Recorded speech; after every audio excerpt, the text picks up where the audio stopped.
Bueno, retomamos, ya somos los mismos. Hoy es un día escaso, digamos, de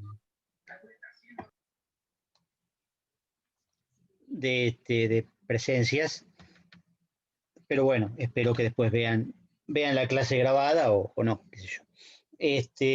Hablaba entonces de los dos artículos de Benveniste. Algo había adelantado ya en su momento respecto de quién era Benveniste, un lingüista extraordinario que fue muy influyente también. Eh, Posterior, digamos, o sea, más bien contemporáneo de Bakhtin, de la mitad del siglo XX, digamos, ¿no? Y a posteriori también. Estos artículos fueron publicados en la década del 60, pero tiene un trabajo intenso. Él es en realidad, como lingüista, un continuador de Saussure, ¿no? Un gran estudioso de Saussure, eh, que en realidad eh, empieza afirmando que Saussure tiene razón, estaba bien encaminado en cuanto a la idea de un sistema de la lengua, ¿no? Eso para Benveniste es válido, no como para Bakhtin. Para Benveniste es válido. Dice que hay efectivamente un sistema de la lengua y una forma que él llama semiótica de estudiar la lengua, que coincide con lo que dice Saussure. Pero, también dice que, si bien Saussure tenía razón, también en cierto sentido tenía razón cuando planteaba que había una posibilidad de una lingüística del habla. Esto Saussure en su momento lo planteó, pero lo descartó enseguida, por todas las características que vimos, ¿no? Pero en un momento dado, Saussure admite que el habla tiene algunos elementos sistemáticos y que quizás podría ser estudiada. Podría haber una lingüística del habla.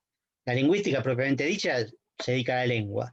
No se puede decir lingüística de la lengua porque es redundante para Saussure. Pero lingüística del habla podría ser. A él no le interesaba, pero después aparecen estudiosos como Benveniste que dicen, ojo, podemos estudiar el sistema, definido más o menos como lo hace Saussure, aunque ya para esa época se había vuelto también una cosa mucho más compleja, ¿no? Pero tendríamos que estudiar, aparte de los aspectos semióticos, aparte de los signos, ¿no? Tenemos que estudiar también los aspectos semánticos, es decir, cómo se produce el significado, cómo esos signos se encarnan en la realidad concreta de lo que Bastín llama comunicación, bueno, y que de alguna manera va a recoger también Benveniste por ese lado, ¿no? Él lo va a llamar de otra manera, lo va a llamar, sí, enunciado, pero sobre todo enunciación y discurso también. Es una palabra que va a ser utilizado mucho, va a ser muy utilizada por Benveniste, porque de alguna manera eh, y eso en Saussure no estaba desarrollado, pero estaba presente, la lengua tiene que convertirse en habla, ¿sí? De hecho se convierte porque el habla existe, ¿no? El habla surge de la lengua, pero de alguna manera algo permite esa conversión, esa transformación de lengua en habla para que la utilicemos, porque obviamente la utilizamos, ¿sí? Utilizamos la lengua, que es un sistema abstracto, pero la utilizamos en forma de habla. Esto está claro. Entonces Benveniste se coloca desde ese punto de vista. Dice, bueno, vamos a ver ahora qué pasa en relación con la comunicación, con el discurso, con la enunciación, con el enunciado, con las marcas de la enunciación en el enunciado, es decir, lo que decíamos recién, ¿no? No vamos a ver ahora, seguramente no vamos a alcanzar a ver los dos artículos, pero sí un panorama de ambos, como para retomarlo después, para que lo puedan leer y lo podamos retomar la próxima. En el caso de el primer artículo de la subjetividad en el lenguaje, eh, empieza planteando una cosa que es muy importante.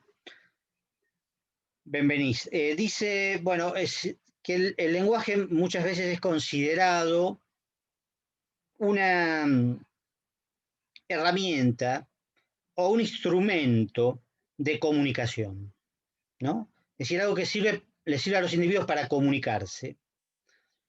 Y después se pregunta, ¿pero esto será así? Y analiza un poco la noción de herramienta, ¿sí? No sé si ustedes por ahí, si alguno se atreve, digamos, a sugerir o a plantear qué sugiere la noción de herramienta, ¿no? ¿A qué le suena herramienta o instrumento, ¿no? Con respecto al sujeto, ¿no? ¿Qué es una herramienta? ¿Se animan a sugerir algo? Más allá de Benvenís, ¿no? Que lo tendrían que haber leído, pero no importa.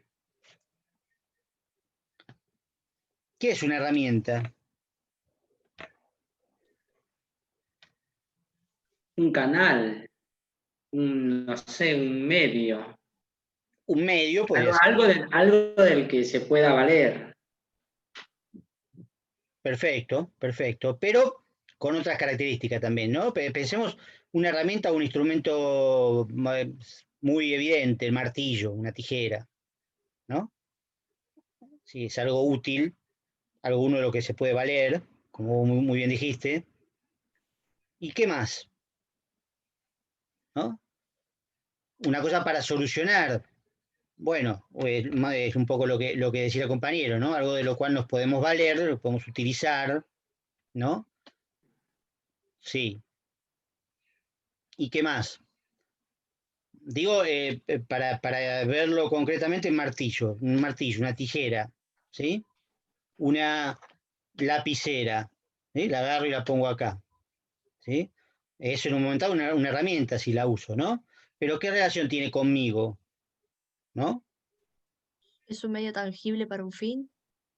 Es un medio tangible, bien, para un fin ya lo veníamos diciendo recién, pero si es tangible, ¿qué pasa con respecto a mí, a mi ser, a mi cuerpo, ¿no? La tiro. Lo puedo tocar, lo puedo ver. Sí, sí, sí, pero Claro. aparte que, que está pegado, lo tengo pegado, es como un órgano, como una mano, como mi No, cerebro, no, no, no. No, no, No, está separado. está separado, tal cual. Es independiente, Es digamos. independiente, eso es una clave, la clave fundamental. Todo lo que dijeron antes está bien, ¿eh? Todo lo que dijeron antes está bien, pero una herramienta, un instrumento o variantes, sinónimos de eso, es algo que no forma parte de mí mismo, es algo que incluso hasta puede ser creado con un fin, ¿no? Supongamos esta lapicera, bueno, ya está creado por otro, no por mí, ¿no? Pero yo puedo sacar el capuchón y con el capuchón saco la basurita del teclado, qué sé yo, por decir una cosa así. Entonces invento una herramienta que sería la sacadora de basurita del teclado, ¿no? Es algo creado, inventado, ¿sí? Pero sobre todo es algo independiente de mí, algo que yo lo agarro, lo uso y lo dejo de vuelta fuera de mí, en otro lugar, ¿sí? O puede ser en mi bolsillo, lo que sea, pero quiero decir que es independiente de mí. Perfecto. Eso es justamente lo que lo lleva a Benveniste a decir que el lenguaje no es una herramienta de comunicación, no es un instrumento de comunicación. Puede ser la comunicación uno de sus fines, ¿sí? Ese es en la vuelta que da, pero nunca sería una herramienta. ¿Por qué? Porque el lenguaje es algo que está dentro de nosotros, de alguna manera. Ese dentro es una forma metafórica de hablar, pero quiero decir, ya lo sabemos en el caso de Saussure que está en la mente, pero a Benveniste le interesa algo mucho más profundo todavía. El lenguaje, dice él, nos constituye como sujetos. ¿Se acuerdan que habíamos dicho en la primera clase incluso que todo individuo nace en una sociedad donde ya existe la lengua?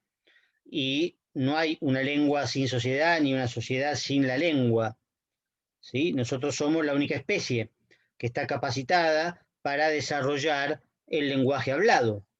Por lo tanto, es algo mucho más complejo que una herramienta que nuestra especie pudo desarrollar. Sin duda, a lo largo de su historia, de su larga historia, ha desarrollado miles de herramientas. Primero habrá agarrado un hueso para partírselo en la cabeza de otra persona, y después para por ahí clavar una cosa, etc. Y después desarrolló herramientas hiper sofisticadas. Pero el lenguaje no lo desarrolló. El lenguaje ya es parte de nuestra especie. Y no solo desde el punto de vista biológico, sino más importante desde el punto de vista cultural y social. Con lo cual, no, vuelvo a decir lo mismo, el lenguaje nos constituye en tantos sujetos, hace nuestra subjetividad. No hay yo, sujeto, sin lenguaje, y no hay lenguaje sin yo. El lenguaje me permite distinguirme de lo otro que no soy yo. Es decir, primero, el lenguaje me permite decir yo. Y al decir yo, me estoy distinguiendo de todo el resto, que es no yo. Es decir, tanto el resto de las personas como el mundo en general. Y dentro de ese no yo va a haber un tú, una segunda persona. ¿Sí? Dice Benveniste en un momento dado, ¿quién es yo? Yo es el que dice yo. En este momento yo digo yo, pero puedo decir yo porque ya estoy constituido como tal.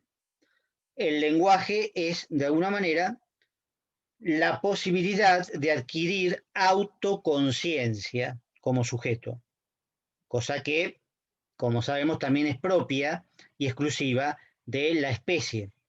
Los seres humanos tenemos autoconciencia, y conciencia de nosotros mismos. Y esa conciencia, en gran medida, o para Benveniste en medida completa, en realidad está constituida gracias al lenguaje. Fíjense que es algo muy interesante que tiene que ver con el aprendizaje del lenguaje, ¿no? El chico, como ustedes saben, y esto lo hemos visto en algún momento, al principio el chico se llama infans, ¿no? En psicología o en psicoanálisis, infans o infante, bueno, de ahí viene infante, ¿no? Pero infans es el que no habla, ¿no? El chico al principio no habla. Eso, esa etapa que dura muy poco, ¿no? Los chicos enseguida empiezan a hablar, enseguida, 1 año, 2 años, no mucho más que eso, empiezan a hablar fluidamente, aunque se equivoquen, en realidad empiezan a utilizar el lenguaje de una manera muy fluida. Pero antes de hablar, coincide justamente con la etapa de fusión con su madre, que es también una característica de la especie humana. Ustedes saben que los animales en general, después del parto, el cachorro en general se independiza prácticamente enseguida, mientras que nosotros necesitamos una etapa muy prolongada de crianza, sin la cual, bueno, en la mayoría de los casos simplemente nos morimos, ¿no? En esa etapa fusional, digamos, esa etapa en que somos uno con nuestra madre, con el cuerpo de la madre, justamente no distinguimos entre yo y no yo. Y de hecho no hablamos. Hay una correlación entre ambas cosas. Después, bueno, el psicoanálisis esto lo explica a través del estadio del espejo, ¿no? Cómo es que, vieron que hay un chico muy chiquitito, ¿no? Cuando se enfrenta al espejo, por primera vez, piensa que ahí hay una persona, ahí hay otra cosa, ¿no? Como cualquier otro objeto que lo rodea, ¿no? Hay algo ahí, pero él no se reconoce en el espejo, ¿sí? Después reconoce que es una imagen, ¿no? Que es una imagen en el espejo, que hay una superficie, ¿no? Donde aparece una imagen. Y después, recién, como la tercera etapa del espejo, se reconoce a sí mismo. Dice, es que ese que está ahí es yo. A veces dice yo, a veces dice su nombre, a veces se señala, pero ya se reconoce. Y ese es el principio también de la posibilidad de hablar, o viceversa. Está relacionado también con el reconocimiento de sí mismo en el espejo y en la realidad en general. Y eso ocurre muchas veces cuando justamente se le enseña a hablar y se lo nombra a él con su nombre y se utilizan los pronombres personales. Los pronombres personales, como vamos a ver en el caso de Benveniste lo dice expresamente, todas las lenguas tienen alguna forma de marcar pronombres personales. Distinta, en las distintas lenguas hay distintas formas, ¿sí? Pero en la mayoría de las lenguas hay una forma de indicar la primera persona, la segunda persona, la tercera, con variantes, pero siempre hay alguna forma de señalar la presencia del yo y la presencia del tú, del que aquel a quien me dirijo. Entonces, ahí la madre, por ejemplo, se transforma en un tú, en un vos, en una segunda persona a la cual el chico distingue dificultosamente porque le cuesta separarse de la madre, nos cuesta separarnos de la madre, ¿sí? Pero vamos reconociendo que somos distintos, que somos otro sujeto. Yo, tú. Yo, no yo. Pero dentro de ese no yo, como decía antes, hay un tú al cual me dirijo, ¿sí? Y entonces, cuando surge el yo, surge también el tú inmediatamente. Esto se parece un poquito a lo que dice Bastín, que todo enunciado tiene un emisor, pero a su vez está dirigido también hacia otro, ¿no? Bueno, esto es parecido, pero es más profundo, porque lo que está diciendo, en este caso, Benveniste, es que el lenguaje no sirve solamente para comunicarse, para transmitir información, para transmitir sentidos, para expresarse, para convencer, para, bueno, etcétera, etcétera. Esos son los enunciados particulares, que es verdad, pueden servir para eso, por supuesto, puede servir para muchas cosas el lenguaje, pero antes de todo eso, antes de que se formen enunciados, antes de que uno aprenda a utilizarlo, el lenguaje primero nos constituye como sujetos. Somos una subjetividad en el mundo, alguien que puede decir yo refiriéndose a sí mismo y puede decir vos refiriéndose al otro al cual le está hablando, ¿no? Digo vos como digo ustedes, ¿no? En el caso de antes yo les dije ustedes porque son varios, pero es lo mismo, segunda persona, ¿no? Primera persona del singular, segunda persona del plural en este caso, porque son varios, y fue uno solo, que en algún momento también hablé con alguno en particular, sería segunda persona del singular, ¿no? Plural, singular. Nosotros tenemos solamente plural, singular, ya lo vimos antes, en el caso de Saussure, que hay otros idiomas que tienen dual o trial, etcétera, ¿no? Bueno, nosotros tenemos solamente singular y plural. Cuando digo ustedes, quiero decir que hay más de uno del otro lado. Si digo vos, es porque me estoy dirigiendo a uno solo. Bárbaro. Volveremos un poco sobre esto para repasarlo, pero tiene varias consecuencias muy importantes que, repito, es lo que tiene que ver con la constitución del sujeto y por lo tanto la expresión del sujeto en los enunciados. Este sujeto justamente es el que puede decir yo y el que siempre de alguna manera va a decir yo, aunque sea de forma implícita, porque no en todos los enunciados aparece el pronombre yo, ¿sí? O cualquier otra forma de primera persona que después vamos a ver también que son los verbos, etc. No, no siempre aparece de manera explícita, puede aparecer de manera implícita, pero ya sabemos que está ahí. Sabemos que todo enunciado surge de un sujeto.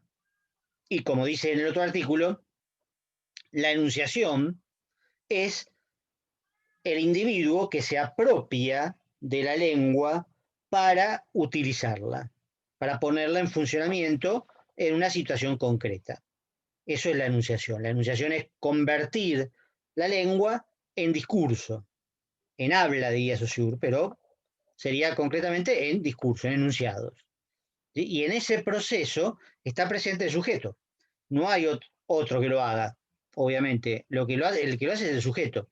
El sujeto enuncia, el sujeto produce enunciados y esa producción se llama enunciación, ¿sí? Para Benveniste y para nosotros a partir de ahora. Pero volvamos un poquito al mismo artículo. Así como el lenguaje constituye la subjetividad, es decir, directamente constituye al sujeto, directamente. ¿no? Uno puede decir, hay un individuo, ¿sí? Pero el individuo se transforma en sujeto a partir del lenguaje. Fíjese, ya una distinción, no es lo mismo individuo que sujeto, ¿sí? Individuo es alguien que está separado de otro, biológicamente es una unidad, como podría ser un bebé recién nacido, pero todavía no es sujeto. El sujeto, que tiene que ver justamente con la expresión de la subjetividad, aparece gracias al lenguaje, ¿sí?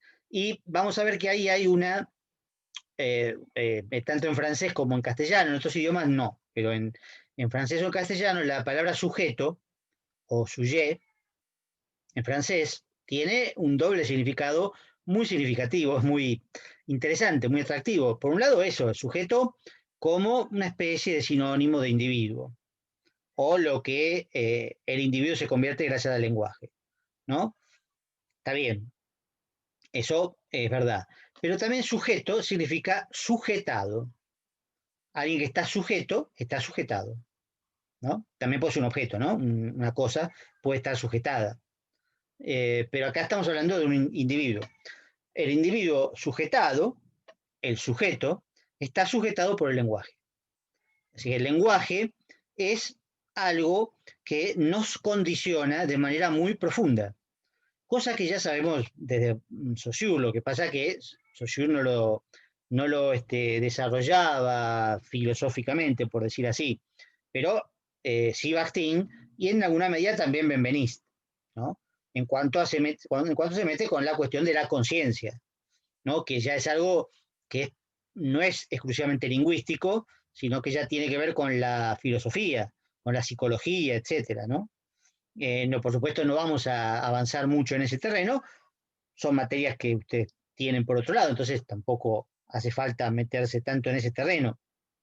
Si alguna vez tienen que ver psicología o psicoanálisis, todo esto les va a servir un montón, como Saussure, porque mucho sale de acá. Lacan sale no solo de Saussure, sino también de Benveniste. Se basó mucho en Benveniste. Lacan eran contemporáneos y es muy importante para Lacan entender a Benveniste. Pero bueno, vamos a redondear en este sentido. Dice Benveniste que también el lenguaje, y particularmente la enunciación, constituye otro elemento, otro factor muy importante para la existencia, la vida, que es el tiempo, la temporalidad, ¿no? También un tema filosófico muy, muy complicado, ¿no? Que no podemos desarrollar desde ese punto de vista. ¿Qué es el tiempo? No sabemos. No sabemos, desde el punto de vista filosófico, no lo sabemos. Entendemos o lo captamos, digamos, de una manera concreta, empírica, como una sucesión, ¿no? De instantes, de momentos. ¿Se acuerdan? La linealidad en Saussure, ¿no? La linealidad era que un signo iba detrás del otro porque los sonidos dependían del tiempo y el tiempo es sucesivo. Eso, bueno, más o menos lo podemos captar. Ahora, lo que hace el lenguaje, sobre todo cuando emerge en forma de enunciación, es establecer el momento de la enunciación como presente, ¿sí? Y todo lo anterior como pasado y todo lo posterior como futuro. Es decir, esta tripartición del tiempo, que para nosotros parece natural, en realidad no lo es.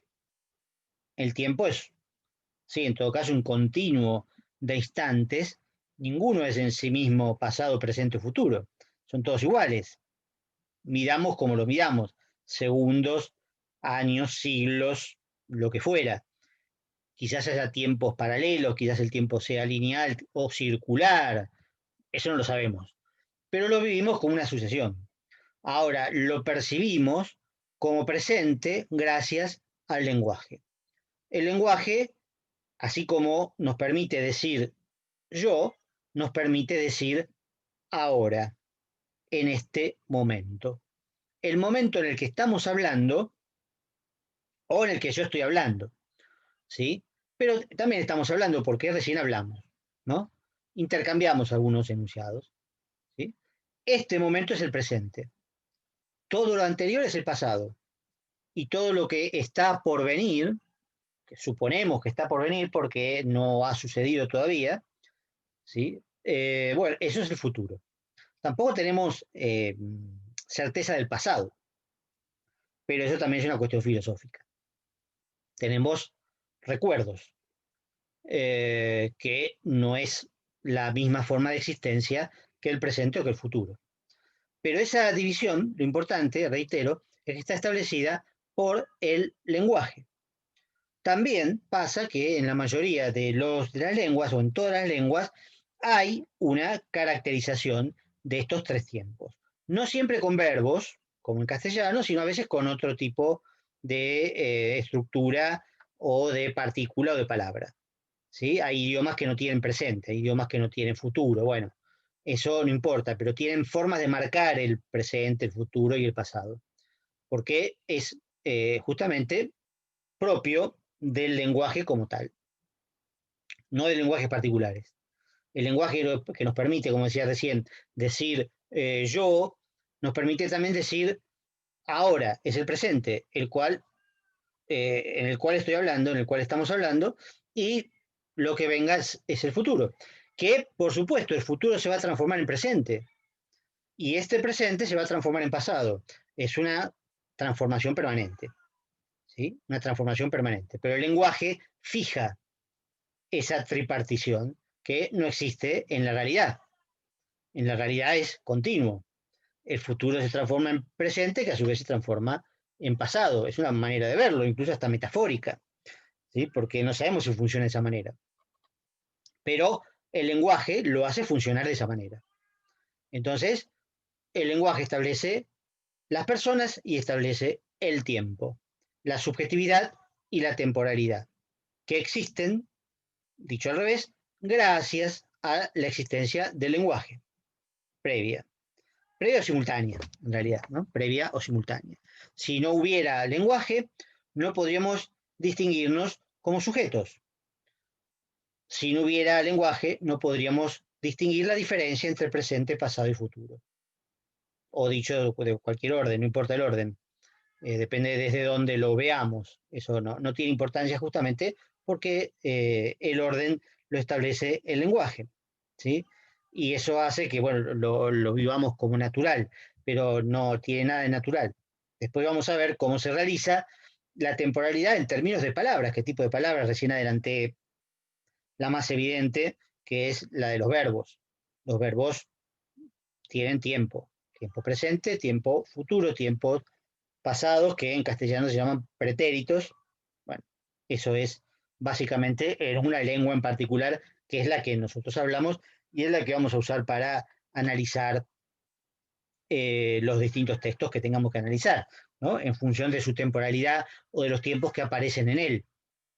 Por eso le decía hace rato que tienen que repasar un poco el tema verbos, también el tema pronombres, porque tienen que empezar a reconocerlo.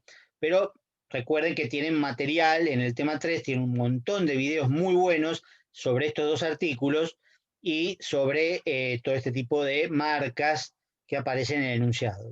Tienen un material buenísimo hecho por compañeros compañeros míos digo, que les va a servir para un montón, para ver para entender esto un montón, mucho más de lo que se puede dar en una hora y media, ¿no?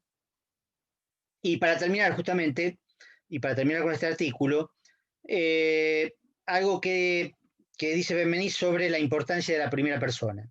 Esta primera persona, el yo, el ego, lo dice en latín, ego es yo en latín, ¿no? Para entender que se trata de una instancia, ¿no? De un sujeto complejo, imaginario, etcétera, pero es lo mismo, yo o ego es exactamente igual. Él habla de ciertos actos, ciertas acciones que se realizan mediante la primera persona.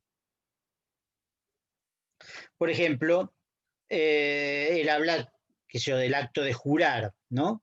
Cuando alguien dice, yo juro, por ejemplo, que tal cosa es verdad, o yo juro que voy a defender mi patria, o yo juro lo que sea. ¿Sí? ¿Qué está haciendo? Bueno, que parezca redundante, está jurando, está realizando una acción mediante la expresión yo juro, es decir, un verbo en primera persona. No pasa con todos los verbos, con ciertos verbos pasa, pero en primera persona, esa es la importancia. ¿Qué es jurar? Es comprometerse fuertemente a realizar algo o a que algo que se está diciendo es verdad. De tal manera que incluso ciertos juramentos, cuando no se cumplen, el que juró es castigado. Tiene un castigo, bueno, qué sé yo, moral o legal o lo que fuera. Porque al decir yo juro, se está comprometiendo, ¿sí? De manera moral o legal. En cambio, si lo comparamos con la tercera persona, ¿no? Cuando yo digo, por ejemplo, él jura, yo no me estoy comprometiendo en nada. Estoy describiendo una acción ajena, un estado del mundo dentro del cual hay alguien que jura. Pero yo no me estoy comprometiendo con nada, yo no tengo nada que ver con eso. ¿Sí? La diferencia entre primera y tercera persona ahí es abismal. Es entre realizar una acción con una serie de consecuencias y simplemente describir una acción ajena, en la cual yo ni estoy involucrado. Muy importante. Otros ejemplos que puede ser es prometer también, ¿no? Prometer, hacer una promesa, ¿no? Te prometo que te voy a querer siempre. Bueno, obviamente no se puede confiar en esa promesa, pero se hace. Una promesa es más débil que un juramento, pero es parecido. Uno promete, dice que va a realizar una acción buena para el otro. ¿Sí? Lo contrario sería, por ejemplo, amenazar. Amenazar es asegurar una acción, que se va a realizar una acción perjudicial para el otro. ¿No? Nadie dice igual yo amenazo, pero se utilizan formas similares. Yo te voy a hacer tal cosa, por ejemplo, ¿no? En cambio, prometer sí se dice, yo prometo, etc. Y hay un ejemplo también que creo que está en el artículo de Benveniste, pero siempre famoso, es el caso del cura o del juez civil que casa a una persona y dice, yo los declaro marido y mujer. Fíjense que es un enunciado simple, aparentemente. Sin embargo, cumple con una serie de características, entre ellas, por supuesto, hay un verbo relativamente importante, porque puede ser otro, pero está en la primera persona. ¿Sí? Entonces yo lo declaro marido y mujer, no es algo sencillo, no es una descripción cualquiera, indiferente, no es una expresión de deseo, de una... No, no, los está convirtiendo en marido y mujer. ¿Sí? Porque tiene el poder para hacerlo, digamos, poder delegado, sea religioso, sea civil, es de todas maneras un poder delegado, que de tal manera que a partir de ahí esas dos personas son marido y mujer, a partir de que el tipo lo dice, y lo dice en primera persona. Si lo dijera en tercera otra vez, ¿no? Como decíamos recién, él los declara marido y mujer, no pasa nada, yo no estoy haciendo nada, yo no estoy casando a nadie. Quizás esa tercera persona lo está haciendo, quizás es lo que yo describo. En todo caso, yo estaré describiendo lo que pasa, estoy expresando una acción exterior, pero yo no estoy realizando ninguna acción, mucho menos casar a alguien, porque está en tercera persona. Esa es para marcar la importancia y la diferencia entre la primera persona y la tercera, ¿sí? Entre enunciados en primera y enunciados en tercera. Algo que después más adelante vamos a recoger para la parte práctica porque es muy importante esa distinción, o por lo menos reconocer la presencia de la primera y la tercera persona, pero también de la segunda, ¿no? También. Porque en realidad lo que dice el juez o lo que dice el cura, aunque sea de manera implícita, es yo los declaro a ustedes, ¿no? Yo los declaro a ustedes. Yo juro ante a alguien, ¿sí? Yo le prometo a alguien, ¿sí? Es decir, que ahí también está presente una segunda persona, de alguna manera. Y eso después lo vamos a ver en enunciados concretos, cómo está presente con los pronombres, con los verbos, con otras marcas posibles, ¿sí? Que pueden estar en el enunciado y que hay que saber reconocer, ¿no? Y clasificar e interpretar, ¿sí? Pero acá, digamos, en esta parte a Benveniste no le interesa tanto la segunda persona, sino la diferencia entre la primera y la tercera. La segunda ya se sabe que está presente, siempre, ¿sí? Porque donde hay un yo hay un tú. Es lo mismo que decía Bastín, en el fondo. Donde hay un yo hay un tú, seguro.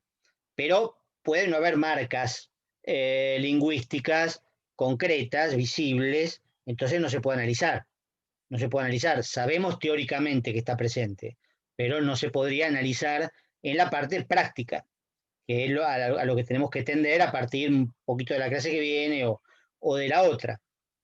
En la clase que viene, entonces, ya se está terminando la hora, vamos a redondear el otro artículo de Benveniste, que es el aparato formal de la enunciación, donde ya aparecen ahí algunas de las marcas o de los elementos que están presentes en el enunciado y que nos indican cómo es el proceso de enunciación.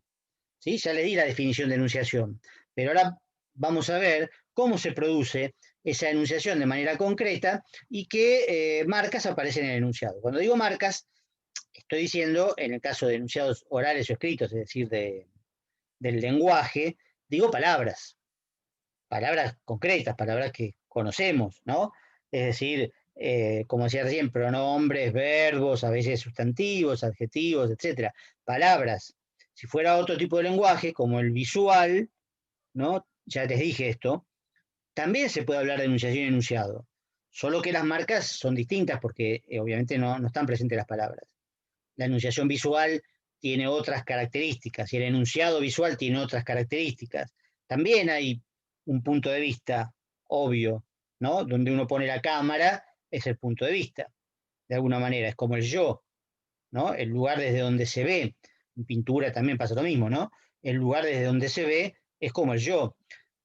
Pero por supuesto eso exige otro tipo de herramientas, de teorías, etcétera, que no vamos a aplicar acá. Quizás alguna vez lo tengan que estudiar, depende de la carrera que sigan. Eh, pero bueno, digamos, nosotros vamos a estudiar solamente enunciados escritos, que es lo que estamos haciendo. Lo que pasa es que yo en todo caso lo digo de manera oral, que es más o menos lo mismo, pero siempre el lenguaje hablado. Y por lo tanto estamos mencionando palabras, tipos de palabras como verbos o pronombres y después las palabras concretas cuando aparezcan, ¿no? Y yo prometo, ahí tenemos un pronombre personal y un verbo. Pero en el verbo también está la primera persona, como ya les había adelantado una vez. Al final del verbo, prometo, la O indica también primera persona. Por eso puedo decir solamente prometo en castellano, ¿eh? En castellano, en inglés no. Tendría que poner el yo. Pero en castellano puedo decir prometo nada más. No tengo que decir yo prometo, ¿no? Pero la primera persona está igual, ¿sí? En la desinencia del verbo. Todo esto lo vamos a ir viendo a partir de la clase que viene, pero traten de ir leyendo y ver si pueden contestar, por supuesto, algunas de las actividades que están también, hay una guía para Benveniste también, como había para Saussure, para Bakhtin, etcétera, y todo el material que pueden consultar para repasar esto. Como siempre, en la medida posible, mañana les dejo la clase grabada. Y bueno, en la próxima seguimos y avanzamos todo lo que podemos. Pero bueno, ahora los despido porque ya se me termina el horario. Y además ya vimos bastante y sé que es complicado y que es difícil, pero bueno, tenemos que verlo. Así que bueno, saludos, cuídense, como siempre, les digo por favor, sigan cuidándose y nos vemos en la próxima. Saludos.